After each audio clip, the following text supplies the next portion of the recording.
All right. Hey there, y'all, and welcome to the Money Club. My name is Lisa Duke. I'm a financial coach, and I help people get out of debt, get on track for financial independence by helping them really change their mindset and improve their relationship with money.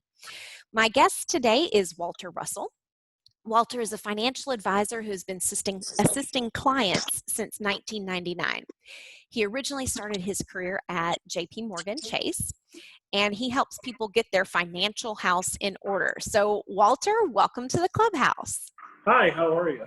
Good. Thank you for being here today. I really appreciate it. So, I invited you today to tell us a money story. So, tell us something that happened for you with regards to money that's kind of shaped how you deal with things. So it started years ago. I love comedy. So my first comedian that I fell in love with was Eddie Murphy. And Eddie Murphy happened to be in this movie called Trading Spaces. I don't know if you've ever seen that. Yeah, years ago. Years ago. And the premise of the movie was that him and Dan Aykroyd duped these big commodity traders into making some bad trades, which lost their seats on the commodity exchange. So, as a kid, I remember watching that movie. I didn't know what commodities were, but I knew what frozen orange juice was, pork bellies and everything else like that. But I never knew that you could trade those things because, where I grew up, we never really talked about money. If you had $20 at the end of the month, you were sitting pretty good, and everything else like that. So that was kind of my first, aha when it came into money. So then I started to love playing the game Monopoly. I don't know how many people have played that game. And, it's one of those games that can go on for hours upon hours and hours. And everybody's got their own little house rules. And, do you put money on free parking? Do you, what happens? Do you get money when you land on the ghost waste, or is it when you pass go? Everybody's got their own, personal rules when it comes to the silly game Monopoly. So I started playing the game Monopoly, and because my parents didn't have anything, when we grew up, we had green shoes. This is me and my brother. When green shoes weren't popular back in the 80s, so those were hand-me-downs from our grandmother. I still remember the day when we had to go down in her basement and black bag and get these shoes out because my mother didn't have anything. She was a single mother. So I started to study money. And when I started to study money, I recognized when I lived in Cleveland, I was born in Cleveland, Ohio. We lived in a condo community. My stepfather said to me, hey, why don't you go outside and start shoveling snow? I thought, you know what, hey, I can go out and do that. So I went from door to door, knocked on your door and say, hey, my name's Walter Russell. Can I shovel your snow for you? I'll charge you $3 or something else like that.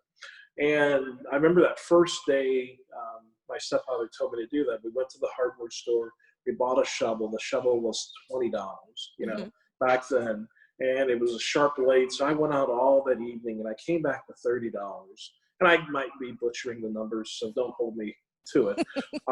But I came back with $30 and he said, hey, how did you do? And I said, I did great. He said, well, let's see here how much money you have. And so we counted it out. People paid me ones and, dollar bills or $5 bills and kind of went from there. And what he did is he said, well, here's what I'm going to do. You got $30 here. And he brought out the receipt for this shovel. The shovel costs $20. So here's what he did. He said, I'm going to take this $20. You just bought yourself a shovel. Here you go. Keep on going. Keep up the good work. And I sat there with my mouth flat on the floor. You're like, what? I have to pay back my investors. Yeah. And that was the first time that I learned about business. The second thing I learned about business was, while I was shoveling snow, I remember one day the paper guy knocked on our door and he came to the door and I told my mother, hey, it's the paper guy. He wanted to collect his money. And it was right around, wintertime. And he said, hey, I just want to let you know, I'm going to stop delivering papers. Our wife's having a kid and anything else like that. And he said these key words. And this is what I always tell people. You always have to listen because there's a lot of people who will talk about money and there's a lot of things that happen that are happening or that happen that you might not be aware of, but you always have to listen. And they always say you need to listen more than you speak. So he said, do you know anybody who wants to be a paper carrier? Because I'm going to quit this job. And I said, well, I want to be a paper carrier. And he said, okay, I'm going to call my boss. The boss called me back the next day. And all of a sudden I started the paper route. And this was around 11 years of age. So I moved up from shoveling snow that I was making, and this is what I only did in the wintertime, making probably anywhere from $10 to $15 every time I went out, into a letter carrier. I was making $200 a month. Another thing happened, and it's probably my stepfather now that I look back over time. My mother came to me around 12 and a half years of age and said, how much money do you make, delivering paper? And I said, well, about $200 to $300 a month. Mhm. Well, then that's when my mother said, hey, there's no more lunch money for you. Dun, dun, dun. That's when you learned about expenses. Yes. So at that young age, and this was all the way through high school, ever since then, my mother never gave me lunch money. It was, trial by fire. You have to learn all the different things. So at 9 years of age, I started my first company. I learned customer service. I learned about expenses. I learned about paying back your investors and everything else like that. And it's been a whirlwind since then. So Yeah. that's part of the reason why I'm in this financial arena, because I just love it. I love talking about money. I love helping people get from point A to point B. I love helping people plan for retirement. So that's my money story, and I'm sticking to it. That's really good. Thank you so much for sharing. So this has really been a theme that you've kind of kept this interest in money and finances and eventually turned it into a career. So Yes. do you think it did anything for you? I don't know, kind of like on an emotional level, on a gut level, to know at such an early age that you were able to earn that lunch money to take care of yourself? Like, how did that land with you? Was it like, wow, I'm really empowered? Or was it like, oh, this stinks? Well, at that time, I felt empowered because what I was able to do, and this is another life lesson, Mhm. is that, we lived in this condo community, and the paper route sectioned it off into three different sections. So what I was able to do is I was able to get a couple of my buddies their paper route that lived up in the upper parts of the condo community. Mhm. So it taught me about teamwork, networking, and everything else like that. And I also received a referral. I think I got $100 for each one of them that joined the paper route and everything else like that. But at that time, I was able to do, you figure a 9, 10, 11, 12-year-old kid making $300 a month, that's $3,000 a year. I was able to do whatever I wanted. Now, at that time, because sugar was our friend, we'd go get Dairy Queen ice cream. I'd eat Hostess cupcakes, and those things aren't good for you, but they tasted good at the time. Mm. We were in the 80s. We were into, breakdancing and BMX biking. So we all had our own bikes, and we were always going to the bike store buying all these different gadgets for our bike, which were back then pretty expensive. New pair of tires could cost $100.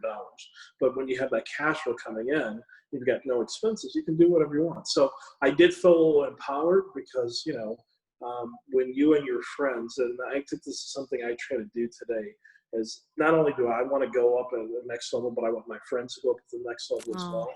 Because Mhm. there's no sense of being on the top of the mountain and you don't have your true lifelong friends with you. You meet some acquaintances and everything else like that. So that was something, from a passion standpoint, I think that helped me, and that's something that I brought along with me all my life. Wow. So with your paper route, did you sort of inherit his customers and then you had Yes. to add your own?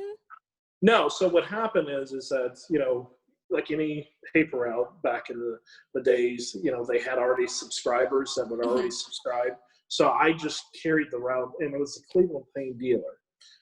So this is another lesson. Your question actually made me start to think about this. In Cleveland, they had multiple different sections. They had an art section that came out on Wednesday. They had a big sports section that came out on Thursday. Had multiple different sections. So normally people would get the paper out. They would either be weekday plus weekend, But in Cleveland, they allowed the clients to have variations. So I had clients that maybe only got a Monday, Thursday, Sunday paper. And I also had clients that only just got a Thursday only. And so it forced me to, I guess, work on my memory because, I think I had maybe 300 to 400 clients at that time that I was ultimately, just taking care of their needs. So it taught me a lot about customer service, because there would be some clients that would write on their bill, "Don't slam the door," or they'd write on the bill, "I want my paper in a bag," So I'd have to remember, Mrs. Jones, she wants her paper in the bag. Well, she only gets the paper on Thursday and Sunday. Somebody on the other side of the street, they need to do this. So it forced me to keep a memory. There were many days, and I don't know if you know a lot about a paper route, but what they do is they drop the ads off on your house, at your house during the middle of the week. And me and my stepbrother, I remember we would always try to figure out, when he came over, we would always try to figure out how can we make this more efficient? Because I would pay him like $10, to come and deliver the paper with me.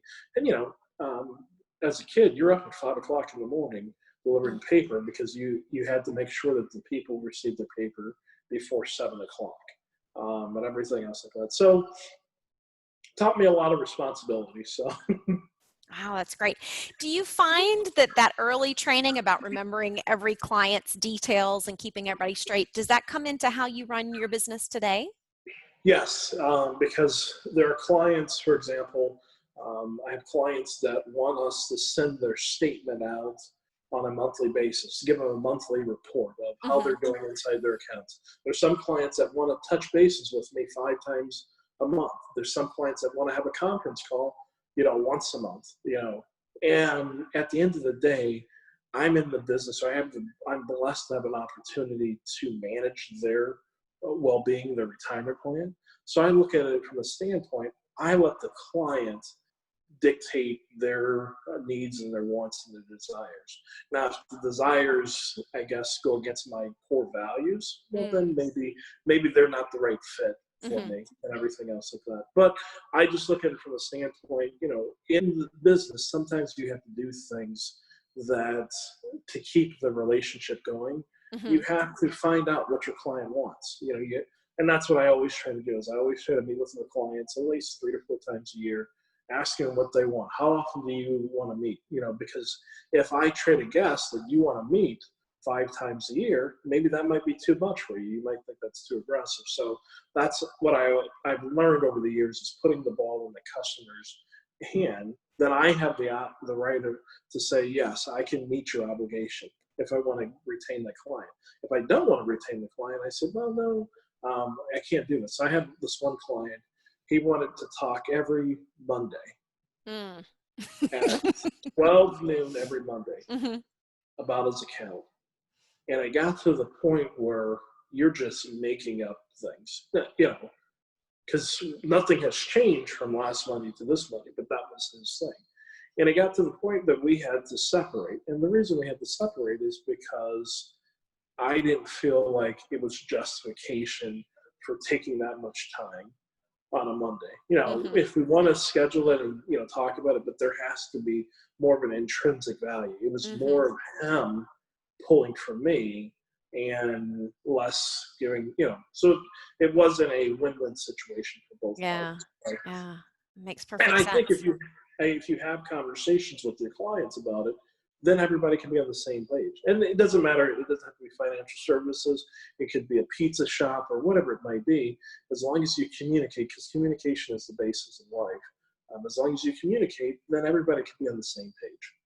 Wow, some great lessons there. And it's interesting to see how they trace all the way back through the paper route and then all the way back to that shovel. Yes. It's really interesting. Yeah. Well, thank you so much for coming to play money with me. And I definitely believe the more we get comfortable talking about financial topics, obviously, given the fact that you're in the financial services space, you're probably pretty comfortable with this. But the more that the rest of us get as comfortable with it as you are, the better off I think we all will be. So Walter, how can people get in touch with you if they want to learn more about you and what you do? Yes. So a couple of websites that we have Russell and Company. That's the corporate website. So if anybody is looking for financial planning, or if anybody's looking to discuss, what to do with the 401k plan, what to do with the rollover, a lot of people are getting buyouts because they're being furloughed and different things. So we have that website set up so that if somebody wants to get in contact with me, there's a couple of links where they can schedule an appointment with me. We can do a virtual thing. A lot of people are using Zoom and all these different Skypes and everything else like that. I'm not an IT person, but there's so many acronyms that are going around. So we can connect, telephone or anything else like that. Or we also set up a blog site. One of the things I didn't tell you is that most of my clients are single, widow, and divorced females. And what happened is I was introduced to a whole bunch of teachers and nurses initially when I started. And what happens is nurses, teachers, they talk to other friends and just keep on going from there. And so I have been referred to tons of women, and I know more about, I guess, other things. Women like to talk. They like to, share their thoughts and everything else like that. So I know more about my clients on the personal side. I think I do it 90-10. 90% stuff, 10% financial. So, Yeah. So we have a website. It's called simplemoneytipsforwomen.com. That's our blog site that we set up, and it's just out there to educate women because by managing money for the last 20 years, I basically have probably seen everything. I've seen where a parent has, passed away. All of a sudden, they left their kids out of their will. I've seen a parent who's got a blended family, maybe the husband, it's a second marriage, and how do you deal with stepchildren? I've seen all these different things. One of the worst scenarios I saw was a client, her husband didn't want my help to do his pension paperwork. Long and short, 30 days after he retired, because he wanted the max amount from his pension, he actually forced his wife to sign the pension paperwork, and she got nothing. So she went from making $60,000 a year down to $20,000 a year within 30 days because he did not want to ask questions. Because, some guys were stubborn and everything else like that. We think we've got it, because it's, I'm not going to be a man if I go sit down and talk to Walter, about my finances. I don't need this Walter because he's trying to get in my pocket. I don't want to pay him the fee. No, we're trying to help you, just like you do. We're trying to help you. We're trying to give you advice, so that you can make the right decision. So that's why I set up that website because, with my client base, 90% of them single, widow, divorced, or head of their household, meaning the wife runs the finances. I've seen it, and it's terrible going through that. So that's on a website. And the last thing I'll tell you is on our website, we have this thing called a just in case file. It's kind of like a financial document that people can download, put in all their stuff so that if something ever happens to them, they can keep it in like their safe or something else like that. You can put your email passwords, all kinds of different things on there so that your family doesn't have to go through the struggle of trying to figure out, hey, where all your money is and everything else like that. So. Yeah, if you think money is a taboo topic, wow, just wait till you get to death. And doing what you do, yay, you get to talk about both. But it's really, really important to make sure that you're getting that expert advice and that you have all your ducks in a row. It's one of those things that it's better to be prepared and not need it than to need it and not have it. So it's really important. All right, fantastic. Well, thank you so much for your time. For those viewers that want to get in touch with me, I would invite you to join my free Facebook group, and I've made a little shortcut link. If you just go to lisaduke.net/moneyclub, that'll take you straight to the Facebook group, or you can go on Facebook and just search Money Club with Lisa Duke. I go live in there every Monday at 6 p.m. and I'm always sharing different articles, things that I find to help folks out with their finances. Don't forget, while you are here, to subscribe to this channel. Click on the bell to get notified so that you know when I put out my next video. And thank you, Walter, for being here. Welcome to the Money Club. Thank you. We appreciate it. All right, thanks.